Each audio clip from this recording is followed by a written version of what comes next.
Here's something that almost never gets said in finance videos. There's no cost to being wrong with a hypothetical portfolio. Anyone can build a clean-looking allocation in a spreadsheet, record a video about it, and walk away with zero accountability. If it works, great, they look smart. If it collapses, they quietly edit the description and move on. So let me show you something different. This is my actual portfolio. Not a demo, not a model, the real account sitting right now at $446,000, every position, every percentage. And I want to walk you through exactly why I hold what I hold, including the one position most people on the internet would tell you to sell. 6 ETFs, that's the entire system.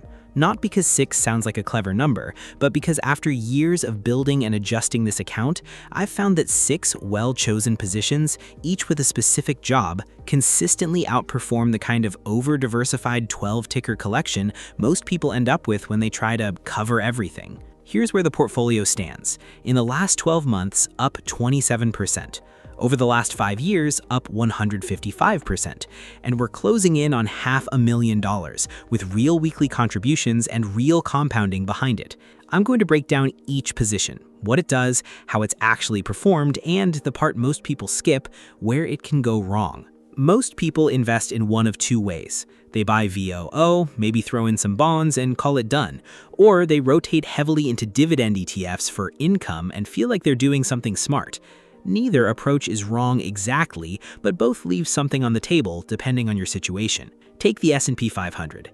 Historically, going all the way back to the 1950s, the index has returned roughly 10% per year in nominal terms. Since VOO launched in 2010, the actual annualized return has been closer to 15%. Either way, at 10 to 15% annually, a $100,000 portfolio grows to somewhere between $260,000 and $405,000 in 10 years. That's meaningful. But for someone starting from scratch in their 30s and aiming for real financial independence, that pace can feel slow. And if you're adding weekly contributions the way I do, not a lump sum, the compounding math looks different again. The real question most people never ask is this: what job is each position in my portfolio actually doing right now at my age with my timeline in this type of account? That question changes everything. Let me say something that might sound strange coming from someone who still holds SCHD. Over the past 10 years, SCHD has returned about 13% annually. VOO, over the same period, roughly 15.6%. That gap doesn't sound dramatic, but compounded over a decade, it's the difference between a good retirement and a great one. More importantly, SCHD returned 4.55% in 2023 and 11.66% in 2024, both years when VOO returned 26% and 25% respectively. That's a significant lag when you're trying to build. Now, here's the nuance. So far in 2026, SCHD is actually outperforming VOO. It's become the top-performing U.S. dividend ETF year-to-date as investors rotate away from tech and into stable, income-generating companies during a period of economic uncertainty. That's not an accident. That's exactly what quality dividend funds are built for. So the real story isn't SCHD is bad. The story is SCHD is a tool, and you need to understand when the tool is appropriate. For a taxable account in the growth phase of your investing life, the math gets complicated. I'll explain exactly why in a moment. The system, framework. Let me walk through each one. Position 1, VOO, 20%. The foundation, Vanguard S&P 500 ETF, roughly 500 of the largest U.S. companies weighted by market cap, expense ratio of just 0.03%, essentially free to hold. This is the benchmark. Everything else in the portfolio is measured against it. VOO used to be the only position in this account for about the first 3 years. It's still the anchor, but as the portfolio grew, it made sense to layer in positions that do each something specific rather than just owning one broad index and hoping. Position 2, SPMO, 30%, largest position. This is the biggest holding in the portfolio now and the one worth spending the most time on. SPMO is the Invesco S&P 500 Momentum ETF. Here's exactly how it works. It holds approximately 100 stocks pulled from the S&P 500, but not 100 largest, the 100 with the highest momentum scores. It measures price performance over the past 12 months excludes the most recent month to avoid short-term noise, then adjusts for volatility. The portfolio rebalances twice a year in March and September. The result over 10 years, a 20.35% annualized return versus VOO's 15.57%. That's a 4.6% annual alpha that has persisted for a decade. In 2024 alone, SPMO returned 45.81%, VOO returned 24.98%. But here's what surprises most people about the risk profile. SPMO's maximum historical drawdown is negative 30.95%. VOO's maximum historical drawdown is negative 33.99%. SPMO, the supposedly more aggressive fund, has historically experienced smaller peak-to-trough losses than vanilla S&P 500. The momentum methodology naturally rotates away from deteriorating sectors before they fully collapse. That said, this is not a smooth ride. SPMO underperformed VOO in 2019, 2021, and 2023, years when mega-cap tech dominated and momentum rotated away from it. If you own this and you're not prepared for years where it lags, you'll make poor decisions at the wrong time. SPMO's top 10 holdings now represent about 51% of the fund. That concentration is both the source of the outperformance and the source of the risk. Position 3, QQQM 20%. QQQM is Invesco's NASDAQ 100 ETF, the buy and hold version of QQQ with a lower expense ratio of 0.15% versus QQQ's 0.20%. Same index, same holdings. Invesco created QQQM specifically for long-term retail investors who don't need QQQ's institutional liquidity.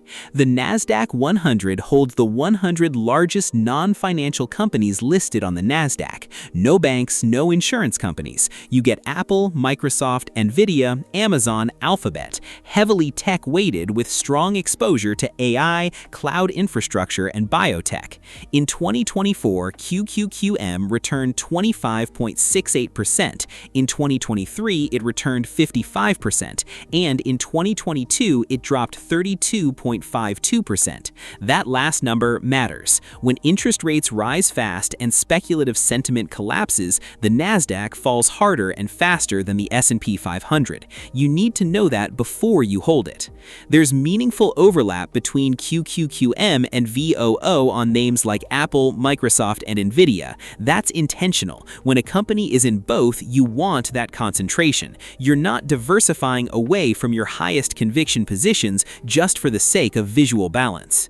Position 4, SMH 15%, the VanEck Semiconductor ETF, 25 of the largest US-listed semiconductors, and I want to be precise about US-listed here. Several of the biggest holdings are international companies, Taiwan Semiconductor at 9.79%, ASML from the Netherlands at 5.75%, NXP Semiconductors, ST Microelectronics. This is one of two funds in this portfolio that gives exposure beyond US borders, and that's by design.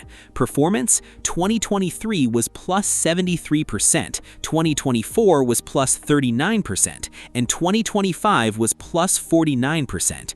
Over the 5-year period, SMH has compounded at roughly 37% annually. Those are remarkable numbers. But 2022 tells the other side of that story.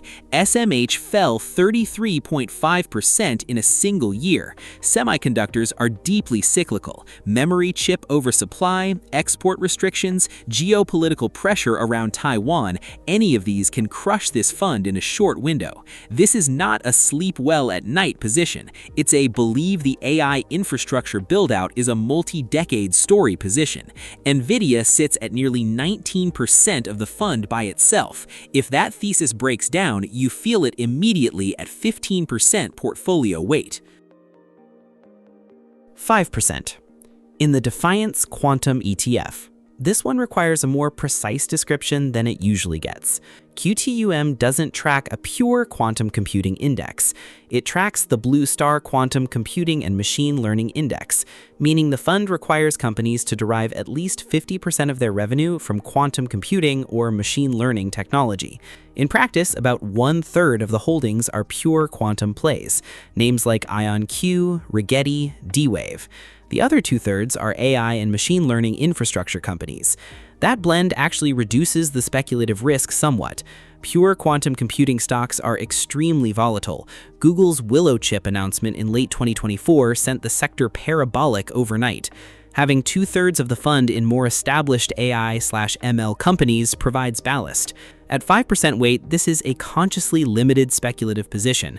If the entire position went to zero, the portfolio barely notices.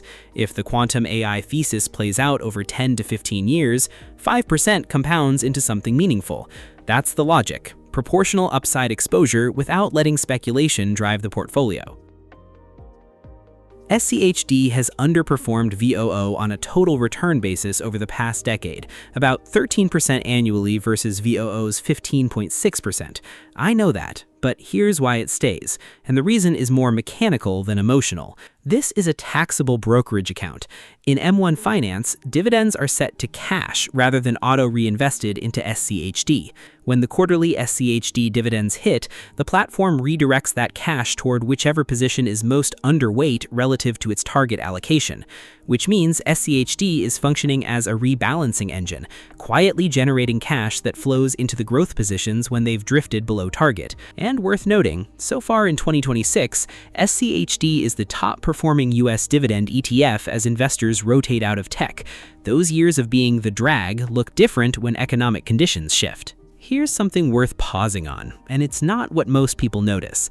Over the last 10 years, SPMO has delivered a 20.35% annualized return versus VOO's 15.57%. That 4.6% annual difference sounds modest until you model it. A $100,000 investment in VOO over 10 years at 15.57% becomes roughly $430,000. The same amount in SPMO at 20.35% becomes approximately $685,000. That's a $255,000 difference from the same starting capital, just from a different methodology within the same index universe. But here's the part that should give you pause. SPMO's AUM has grown from around $300 million to over $16 billion in the last 5 years. Most of that growth came in 2024 and 2025 after the AI-driven outperformance. When that much capital chases a factor strategy, the prices of the stocks that strategy selects get pushed up faster, which can erode the very alpha the factor was supposed to capture. That doesn't mean SPMO stops working. It means you should understand why it has worked before assuming it continues indefinitely. Factor premiums can compress when they become widely arbitraged.